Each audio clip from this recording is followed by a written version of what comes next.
Hello' everyone, আজি এটা মজা লগা ফেমিলি ভ্লগ দেখাম আৰু এই ঘটনাটোৰ আৰম্ভ হৈছে আকৌ এদিন আগতে। নগাঁৱৰ পৰা আমাৰ বাবলু দাদাৰ গাৰ্লফ্ৰেণ্ড, দাদাৰ মাদাৰ ইন ল' আৰু দাদাৰ গাৰ্লফ্ৰেণ্ডৰ ভণ্টি আৰু লগতে আমাৰ ডাঙৰ জেঠাইও আহিছে। আৰু ইয়াৰ লক্ষ্য এটাই যে পিছদিনাখনি গোলাঘাট কমাৰ্চ কলেজত এটা এণ্ট্ৰেঞ্চ এক্সাম আছে।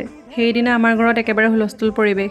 দুই জেঠাইৰ লগতে মোৰ মাও বহি চাহৰ জুতি লৈ একেবাৰে বিয়নী মেল পাতিছে। আৰু এফালে ভণ্টিয়ে এক্সামক লৈ টেনশ্যন আৰু আমি তিনিটা ফূৰ্তিত ক'বই নোৱাৰোঁ। আৰু বিশেষকৈ মই কেমেৰা লৈ ভ্লগ বনাই ফুৰিছোঁ। পিছদিনা ৰাতিপুৱাই সকলো ৰেডি হৈ এক্সাম চেণ্টাৰলৈ লৈ যোৱাৰ দায়িত্ব আকৌ মোৰ আছিল, কাৰণ এটাই তেওঁলোকক ৰাস্তা দেখুওৱা।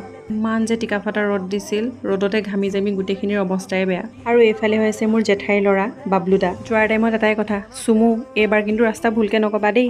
কাৰণ এটাই, মই ৰাইট ক'লে লেফ্টত যায়, লেফ্টত ক'লে তেওঁ ৰাইটত যায়। তাৰ পাছত সকলো আহি পালোহি গোলাঘাট কমাৰ্চ কলেজ আৰু ভনীজনী এক্সাম দিবলৈ গ'ল। আমি বাহিৰতে অপেক্ষা কৰি অলপ সময় ৰখি আৰু ঘৰলৈ উভতি আহিলোঁ। ভণ্টিয়ে এক্সাম দি আহি পোৱাৰ পাছত মই ভাবিছিলোঁ যে আৰু এটা ৰাতি থাকিব, কিন্তু গম পালোঁ যে তেওঁলোক বোলে সেইদিনাখনিয়ে ঘৰলৈ উভতি গুচি যাব।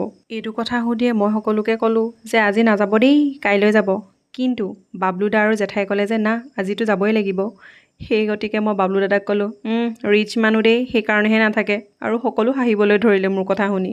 পিছে নাই, ইমান জোৰ কৰি ৰখোৱাৰ পাছতো কিন্তু নাথাকিলে, গৈহে এৰিল। যোৱাৰ আগত জেঠাই আকৌ মনে মনে আহি পকেটত পইচা কেইটকামান সোমোৱাই দিছে, ল চকলেট খাবি। মই ইমান মানা কৰিলোঁ যে এই নাই নালাগে। কিন্তু জেঠাই কথাই নুশুনিলে, মনে মনে আহি পকেটত পইচা কেইটকামান দি থৈ গৈছে যে তই কাইলৈ চকলেট খাবি। আৰু এনেকুৱা ফেমিলি মমেণ্ট আকৌ বহুত দিনৰ পাছতহে পালোঁ দেই। কিন্তু যি হওক, এইবোৰ মমেণ্টে একদম জীৱনৰ কাৰণে থাকি যাব। এতিয়াৰ বাবে ইমানেই, আকৌ লগ পাম এটা নতুন ভ্লগত। বাই এভৰিৱান।